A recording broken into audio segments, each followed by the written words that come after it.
If I think back on the 44 years, I think the first things that come to mind are my students. Well, Allen, this one's for you. You were my teacher and my mentor, and in so many ways I've tried to follow the things that you've taught, and I know that I can never repay you what you've taught me in any way directly, but the only way I can repay you is through teaching my students the things that you taught me, and that's what I've endeavored to do. And I know that your many other students would say the same, that they teach well to pass on what you've taught to us. I owe Allen the greatest debt of gratitude for not only for teaching me music theory, but also for teaching me what it means to be a teacher, a scholar, and a good man in this field. I really regret having drifted apart somewhat, becoming, the child that sort of went away and didn't call and didn't write. But I feel that being back with you, that the connection never went away. I know that as long as I was teaching, which is all these years, never forgot what you have meant to me, and I'm just delighted to be back connected to you again, and it's a source of great joy for me. So thank you, and happy birthday, and many more years of music theorydom for you, because everything you do is exciting, and thank you for that. Allen is one of my dearest friends. He has, it's hard to say, he's been everything to me, and I certainly owe my career to him as a music theorist. So I'm very grateful. You would encourage me, like Mahler indicates in his scores, to go forward, and that really has meant a lot to me in my life. So thank you. Allen, you may not remember this about me, but I have to tell you and remind you about it. You were one scary dude to me as a student. You demanded the highest standards. You wouldn't put up with anything less. And I knew this. And when I started writing my dissertation with you, I showed you the first chapter of a very hard-worked 45 pages of musicological background, which wasn't really much theory, but I needed to do this work in order to kind of clear the decks. And then you didn't see me for months because I was working by myself. I didn't want to show you anything that was not complete. I didn't want to show you anything that was a first draft. I wanted to give you a complete 90-page, 3-chapter bit. And when I finally did this, you looked at me and you realized that I'd given you a lot of stuff to read. But you still looked at me in the eye and said, "That's really good." Above all, I'm so happy that you treat me really like your daughter. And you always introduce to the other people that this is my daughter, and that moment is just, I'm so happy. And thank you so much for your caring, and I just cannot say thank you enough for that. I imagine I would echo the sentiment of others before me, but Allen, thank you. Thank you for making me who I am, for the gift of pedagogy, for the gift of music, and for opening the world of music to all of us. Really, thank you. First and foremost, or I should say first chronologically as a teacher, but foremost as a friend and a mentor and an advisor. You helped shape the way I think about music, and then you helped shape my very career. And when I think of you, it's just always with the highest degree of fondness and admiration. And I hope you realize how much you mean not only to me, but to everybody that you ever came in contact with at Yale and other places that you've taught. You're an inspirational figure, and I'm truly honored to have known you.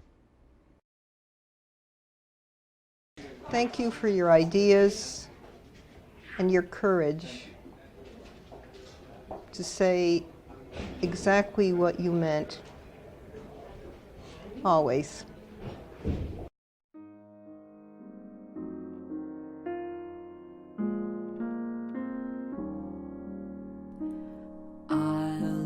than you, always, with a love that's true, always. We all know that music theory jokes are never funny.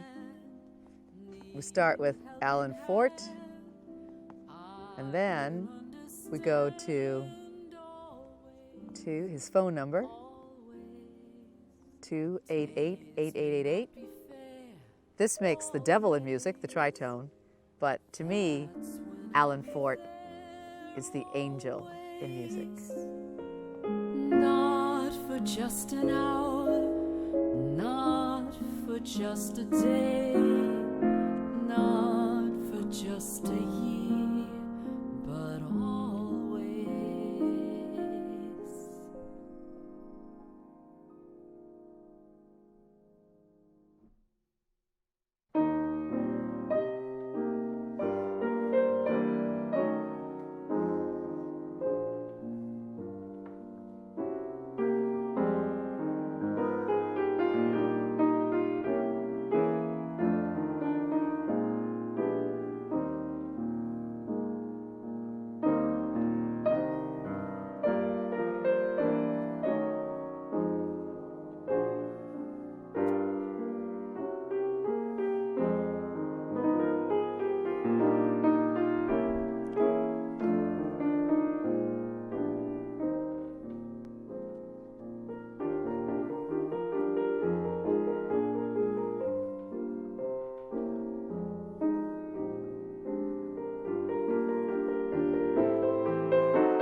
Alan Chapman from Los Angeles.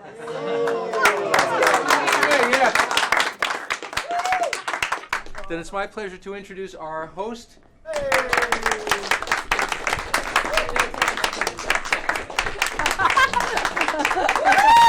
Once every 30 years. Looking not a day older than she did in the glorious 1970s. Thank you for having us. Now, this was really not what? The surprise. Well, please say a few words. Yes, okay, I do. Okay. I do want to say a few words. Okay. Thank you all very, very, very much for coming, and thank you very much. Thank you very much. Please, everyone rise.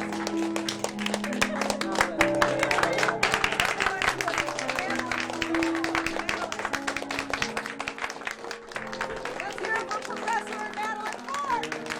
Anne flew us by airplane right this morning.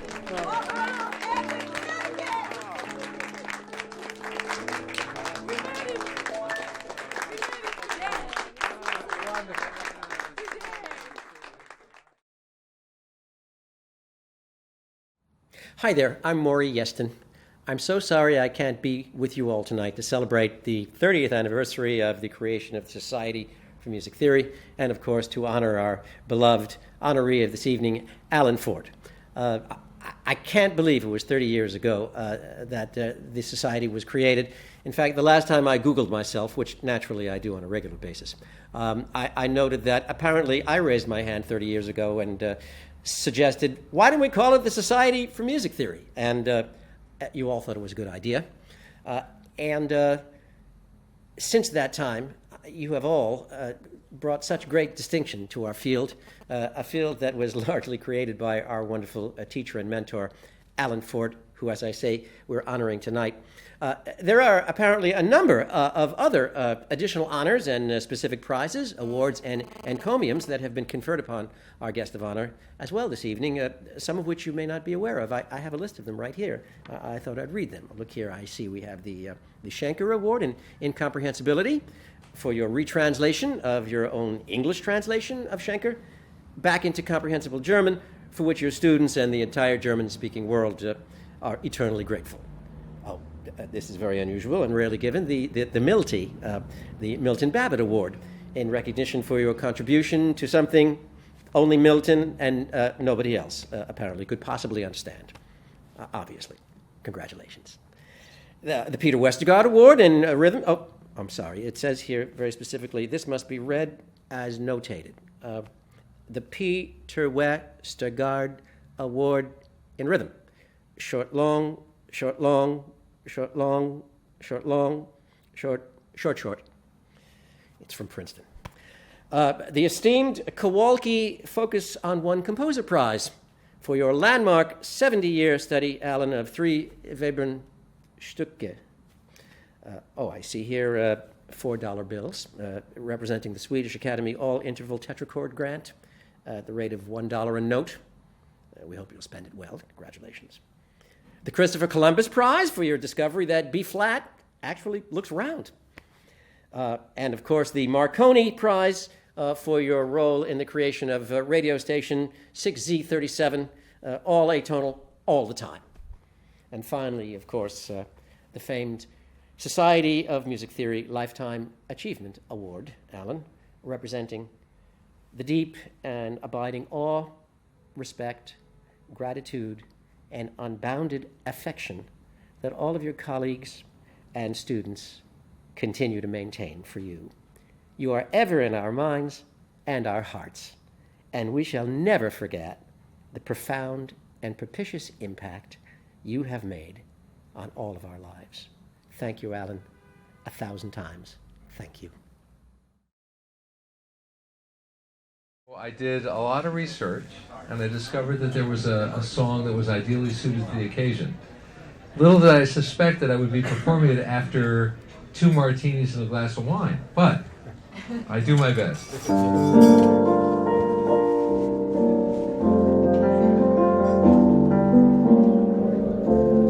You are the well-placed Roman numeral that makes harmonic function so clear.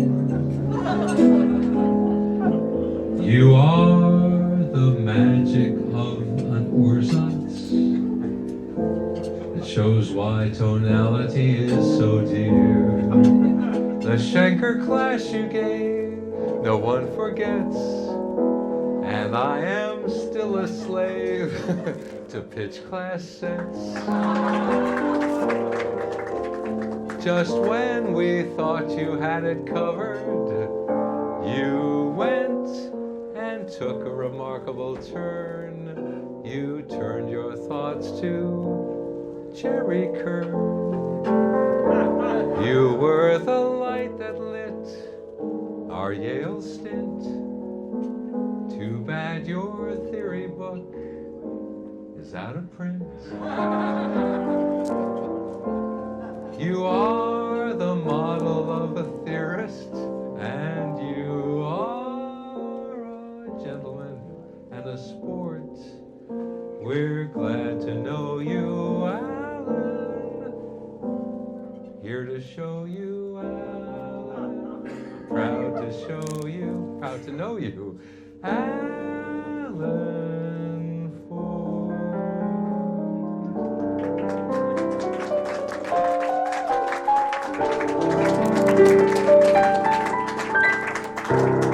Thank you very much for all you taught us.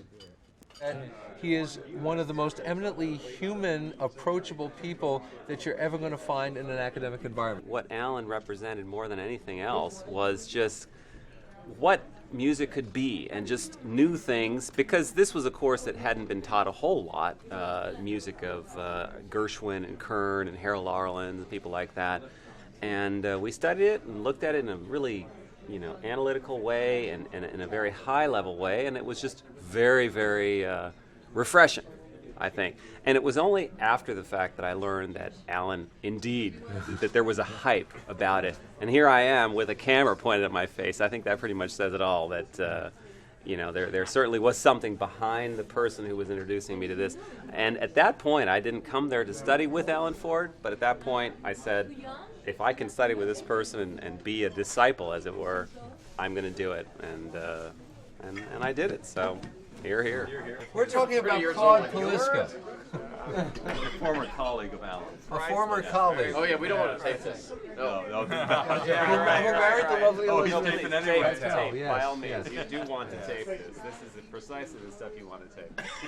The simple fact is that even as auspicious an occasion as even as auspicious an occasion it is to enroll at Yale, anticipating the lofty level of instruction, Allen Forte was a standout because he lived up to his reputation.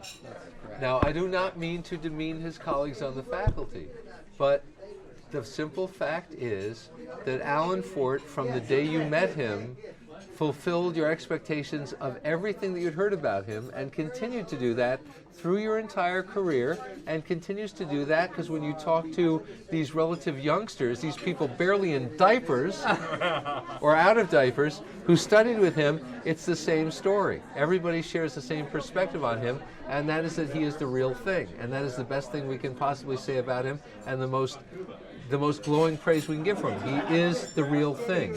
He lives up to the hype because he actually exceeds his reputation.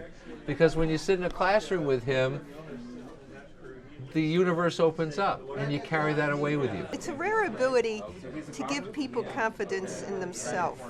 And belief in people and having people believe in themselves creates an intellectual, an artistic, and a kind of vibrancy. And I think that we owe this to him. I want to know if I could, I have a sabbatical leave until January now. Oh. Could I just drive down to New Haven and say hello? Oh, we'd love to see you, of course. Yeah. How much in advance do I need to book? I could give you 15 minutes. For you, that's kind of you. That's enough for you. Thank you.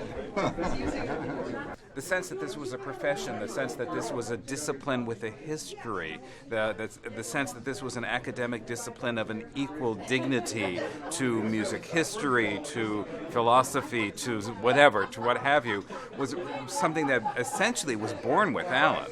That he really started this business. All the people here would have very, very different careers and much lesser careers if it had not been for Allen. He put music theory on the map as an academic discipline. In so many ways, he's embodied that very statement that you can talk about anything you want and explore every possible aspect of music in all sorts of different ways and bring all those things together. And for that, I would like to be especially thankful. I just became very fascinated with him both as a man, as a thinker, and as a really original thinker. That's really what drew me to Allen. So music theory had always existed in Germany, in France, as an intellectual discipline. In this country, it had always been a sort of poor sister, and he really created music theory as a doctoral discipline, as a research discipline. So he's a pioneer intellectually. Now, personally, he took a chance on me. I was just some idiot undergraduate, and I didn't know what I was doing, but I had some idea that I wanted to get a PhD in music. And even though I'd never taken a course from him, I wrote him a letter, and he said, well, sure, okay, contact me and we'll see. And well, I'm still in the field 20 years later. I'm a tenured professor, so I owe him a lot personally. Eventually, I went to Yale as his younger colleague, not much younger, but a tiny bit younger, and we talked together for many years, 15 years or so at Yale before he retired, and then now I'm retired from Yale. But I think what I would say most about Allen from my point of view is that he could have made my life very, very difficult at Yale. He was this eminent person on the faculty in my field. I was hired as a music theorist to come and teach at Yale and teach with Allen, and he was incredibly supportive, and we quickly became very good friends, and we shared all kinds of very nice things together. Allen, I think the thing I would say to you is just simply thanks. Thanks for being, in a way, a really important mentor to me, although there's not that much difference in our ages, and for your support for me at Yale. You always made me feel like somebody who belonged where I was, and it could have been very, very different. I'm well aware of that. So I'm enormously appreciative of that, and I admire you greatly, and thank you for being Allen Forte. Are you the chair? Yeah. Yeah. So you never write to me for funds. You want to give money? Well, I don't know. Oh. No, but the old chair used to. Oh, Joel, you'll be hearing from me. Well, especially. right. I don't know.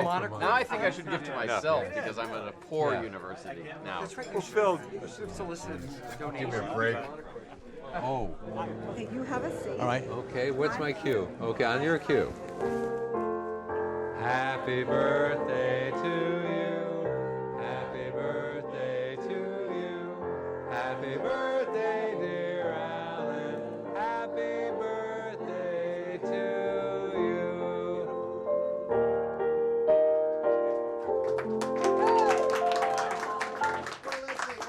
I just want to say this is either a really belated 80th birthday or an anticipatory 81st on December 23rd, correct? Right.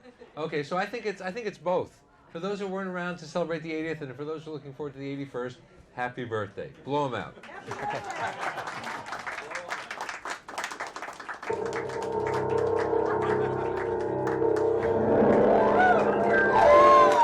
Yeah.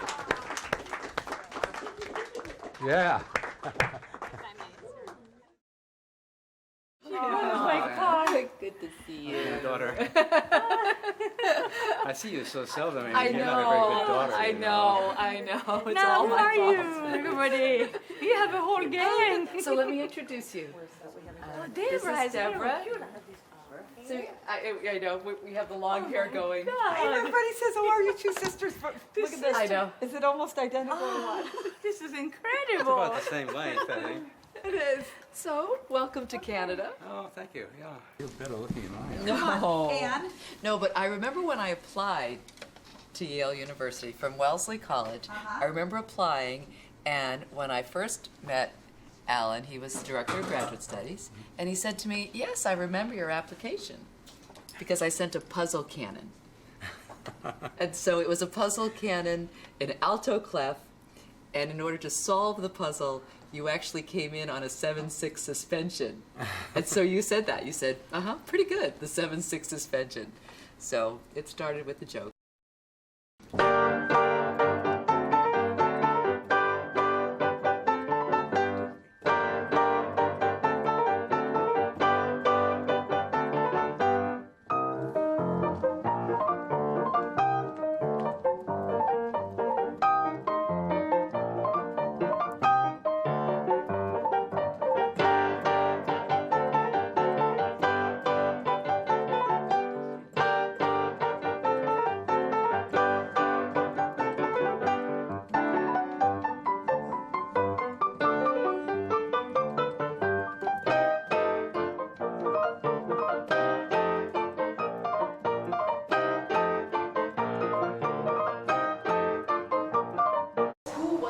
Played the monochord when you said in Claude Callista's class that, you know, how he always demonstrated the monochord. Yes. And then you said one graduate student, was it Alan Chapman. Chapman? Was it Chapman?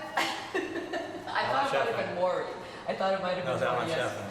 He was always a joker. Now, we've asked Alan what he'd like to say, and as part of a legacy to say to others, I'd like to ask you if you would be kind enough to tell Professor Forte what he has meant to you and to your life and your knowing him, and I'd like to at least have you tell him that and get that on camera so that No, we I have won't be able part to of do this. that without crying, That's so I okay. can't do that.